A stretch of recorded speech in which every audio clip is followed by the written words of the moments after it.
Dave Anderson here with the Fisherman magazine, and this week we're hearing about a flare-up of albies in eastern Long Island Sound. We're hearing about continued phenomenal black fishing from Buzzards Bay all the way to the New York border.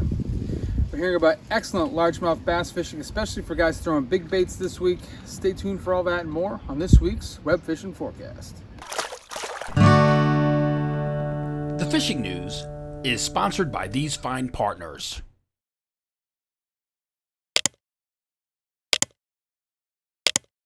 So let's start things off with albies again. I really thought last week was going to be the last time we talk about them, but lo and behold, it is not. So we had that big storm, right? And things really took a beating.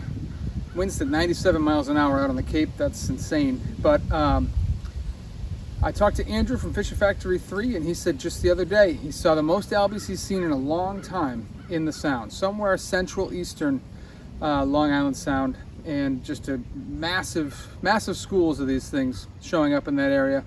I know there are some albies out in the Western Sound and out at Montauk as well, but water temperatures are dropping pretty quickly, so don't expect them to stick around too long. It definitely might be a here today, gone tomorrow situation, but definitely worth taking a look out that way this week. Let's move over into freshwater now, which has been really great. You know, anytime this time of the year when we get a lot of crazy weather changes, the largemouth bass in particular seem to really fire up. And in November too, you know, these fish they're trying to bulk up for the wintertime. It's probably the second best time behind March and April to throw big baits, in my opinion. And I've seen lots of nice fish taken this week from up in Maine, out on the Cape, Central Mass, and then and in Rhode Island as well. And you already know my theories on that. I mean, if it's been good in those areas, I consider, you know, New England as its own region, and so it's safe to assume that they're biting in your favorite bass pond, and they're biting throughout Connecticut as well. Even though I didn't get a Connecticut report this week, and this is also the time of year when you start to see that jerkbait bite starting to come alive. So that's another great option to throw around, that and a jig. So between those three options, you got a really good shot at getting a good fish. You may also want to check out in the print edition, in the November edition, the story by James Trask about fishing herring ponds for big largemouths at this time of the year. A lot of good pointers in there, a lot of good information as well. So let's move over into Massachusetts, where the striped bass is still the king, and still getting fish all the way up on the North Shore. I talked to James Jukes like I do every week, and he said still finding slot fish, especially after dark. Not really much over 32 or 33 inches, but they are around. The morning and evening crews are getting lots of schoolie fish with the very occasional slot fish mixed in. A lot of topwater action for those guys. He said the predominant bait right now is silver sides, and he expects that these fish are going to stick around for at least another week. So we'll check in with him again next week. As we move down the coast to the canal didn't recover quite so well from the big blow. You know, we had 97 mile an hour winds on the Cape, and it definitely affected the canal fishing. So what I've been hearing for the last few days is that there have been fish outside the east end. They're kind of poking in, they're poking back out. None of these fish that I've heard of have been even slot fish. They're all just small schoolies.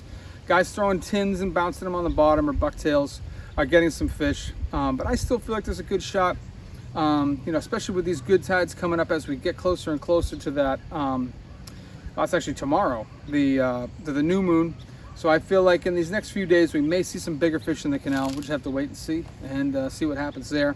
Out on the Cape, the shops are talking like the striper bite's over. I think that's a little premature, but maybe they know more than I do. I still feel like there's a shot at getting some slot fish on the outer beaches and maybe up inside some of the salt ponds. I did hear about some, you know, halfway decent fish in around the Nobska area and out along the Elizabeths, but you know, we'll just have to wait and see. I still feel like there's a shot though. And the further west you move, the better the bass fishing gets. So as you get into Buzzards Bay, you know, the bass fishing gets a little bit better. And you got to remember, these fish are migrating. So if you don't get in front of a good pot of fish, you're probably not going to do that well. So you're just going to have to put your time in and you know, fish multiple nights or multiple days, depending on, you know, when you like to fish. And you know, you're going to get in front of fish here and there, and you're going to have days when you don't. That's fishing. But the action overall has been, I mean, I would call it good for the first week in November. And you know, again, it's the guys that are putting in the most time that are doing the most damage. The second most popular fish in Massachusetts right now, or really across the region, is the blackfish. Blackfishing in Massachusetts has been really good. We're hearing about fish in the P-Town Harbor. We're hearing about fish at the Elizabeth Islands. And then the really hot zone seems to be about midway through Buzzards Bay all the way to the Rhode Island border. I was out today with Jason Colby from Little Sister Charters, and man, that guy is dialed in. He put us on a lot of nice fish. In fact, I had 2 double-digit fish myself. I mean, those are my first 2 double-digit tog ever. And I caught them both in the same day. So if you're looking to get on some big tog, I would definitely give that guy a call. Very dialed in, but we were getting fish from about 30 feet of water out to about 50 feet of water.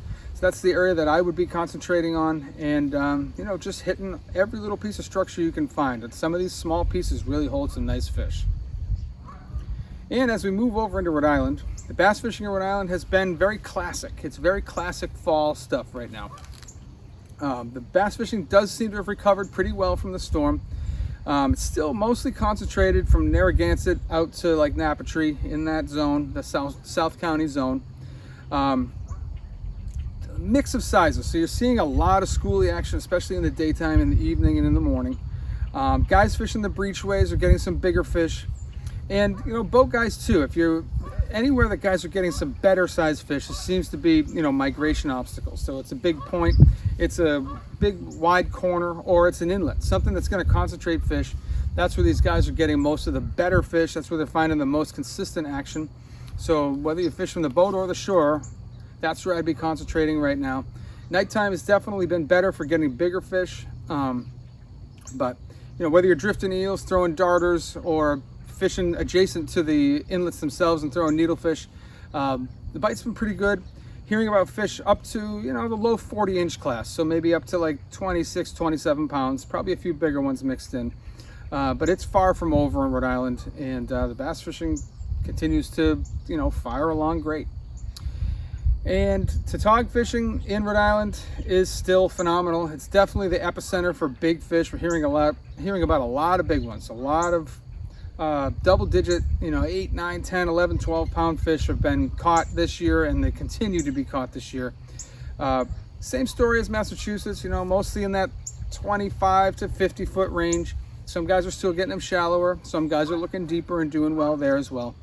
But the action has just been phenomenal. Doesn't matter if you're throwing rigs or jigs, these fish are jumping all over it. The bite has been great. If you've been waiting for a good reason to go chasing blackfish, let this be the reason you go. It's been phenomenal. Sea bass fishing is always going to be best out around Block Island, whether you're at the East Grounds, whether you're at the Windmills or Southwest Ledge. That's the place where you have the best shot at getting some really nice ones, but the guys are getting them inshore as well. Just got to concentrate on some of those deeper structures. More like, say, more 30 feet out to 80 feet seems to be the zone that most of the guys are talking about. You got some codfish mixing in out there. You got the occasional blackfish mixing in with them as well. The bottom fishing in Rhode Island now across the board is just phenomenal. And I didn't hear about any albies this week in Rhode Island, which I guess I kind of alluded to that in the intro. And now we'll wrap up in Connecticut like we always do. And the bass fishing in Connecticut continues to be pretty hot, you know, from whether you're looking for a smaller fish like you can find up inside the Niantic River, you can find them up inside the Thames River, you know, great schoolie action, great topwater action, great for guys learning to throw a fly rod, great for the kids, great for light tackle, lots of action, lots of fish. If you're looking for bigger fish, you're going to want to concentrate around the Connecticut River, which for, I don't even know, what is it, the 4th, 5th week in a row now? That area is just the epicenter in Connecticut for big fish right now. There's fish from 17 pounds up to 40 something pounds in there, and there's a lot of bunker around, there's a lot of other bait fish around, and guys are getting them using a wide variety of methods, whether they're going at night throwing eels or things like the Joe Baggs Block Island eel. Those things are catching fish. Guys slinging darters, throwing chunks. All of these things are getting fish, and they're finding that wide range of sizes. The most exciting bite has been the daytime bite. Guys throwing big spooks like the dock and the splash walk are getting some really impressive fish. They're getting fish from 36 to 46 inches. And it doesn't seem to be slowing down despite, you know, all the crazy weather we've had that just keeps on going. As you head west from there, Southwest Reef, 6 Mile Reef, all those areas in there have been great for stripers as well. Not quite as many outsized fish, but plenty of slot fish, plenty of fish that are just over slot, and lots of schoolies. Then as you get out to the mouth of the Housatonic, you're finding good chances of getting some decent fish there, even maybe a couple big fish mixed in there. And then all the way out to the Norwalk Islands, which we'll hear more about from Max, but that area has also been very hot for the second or third week in a row. So Connecticut has been very good for bass throughout the entire fall, and it seems to be getting better and better as we progress. Black fishing in Connecticut has gone from kind of like a rocky start to a pretty good middle, and now it seems to be firing on all cylinders. We had that giant that was reported last week, 21 pounds. Heard about a lot of fish in the, just under double digit, 8-9 pound fish. A lot of solid, nice fish being taken, mostly in that 20 to like 35 foot range. A couple guys going a little deeper, finding some nice fish as well. Lots of keepers, lots of shorts. It's very typical for Long Island Sound, but for those that stick it out, you get a good shot at getting a really nice fish. And if you're gonna be looking for sea bass, you're gonna start finding those mixing in with the togs, and as you move a little bit deeper, you're gonna start to see some bigger fish. Basically, what I've been hearing, the key is what it always is. You got to keep moving around until you find that pile of rocks or that little wreck that's got some of the bigger fish on it, and then you're gonna do just fine. There's been some codfish mixing in, especially in the Eastern Sound, so that's another thing, a little welcome bycatch. Still some scup around, but they're moving deeper and they're going to be disappearing pretty quickly, I think. But water temperatures throughout the region are still, right around that 60-degree mark. So it's warm. The water's warm for November, and hopefully that's going to translate to an elongated season. Where there's only one way to find out. We got to keep fishing. But let's throw things over to Max and see what's happening out in the Western Sound at Fisherman's World. Hey everyone, Max here from Fisherman's World with another local fishing report. The fishing has been fantastic along our beaches and our deep water reefs. We've had big bass over 35 pounds and big gator bluefish patrolling our beaches, smashing bunker schools up on the beach. As you can see, we're out on the water today. We've had a couple bass and a lot of big bluefish. Guys still bass fishing around here, they're up in tight mostly, and then guys doing diamond jigging on our deeper water reefs are reporting a good bite, and that should only get better as the bass really start pushing through heavy. Blackfish is really starting to pick up now with the colder temps. Guys are doing good shallow and deep. I've heard good reports this week on deep water wrecks and shallow water rock piles. We've seen fish to almost 10 pounds this week. The albies are still around, I would say, from Penfield to the islands. They're very spotty, but they are around. We've been seeing them. And I hope everybody has a good rest of the season. Thanks and good luck. Now let's check out what's going on in the Dreamboat Challenge. The leaderboard remains the same with no new entries, but the upcoming weather could not be more perfect to get out there and fish hard and get on the board. The Dreamboat Fishing Challenge is the Fisherman subscriber-only multi-species fishing competition with a chance to win a new SteigerCraft center console powered by Yamaha, along with many other great prizes. Subscribe now to the Fisherman magazine to be part of the action. And that's what I've got for you guys this week. I hope these reports were helpful. Remember, if you're not a subscriber to The Fisherman, head over to the website, www.thefisherman.com. Check out what we got there. There's free content so you can get a taste of what we do. You can see that there are reports that cover the entire region from Delaware up to Maine. We've got articles that cover all that area as well. You're going to learn a lot if you head over to thefisherman.com. So give us a look there. At the very least, give us a like and a subscribe here on YouTube. Hit that little bell down there so you can get a notification every time we post something new. And last but not least, this video is also now a podcast. So if you don't want to watch me blabbing, you can plug this into your car, your headphones, and pretend you're working at the office and just listen to the report going on and on. And hopefully it helps you out. But this is the direction we're going. We're going to be doing the podcast thing, I think, with all the reports going forward soon. So thanks again for watching, and we'll see you guys next week.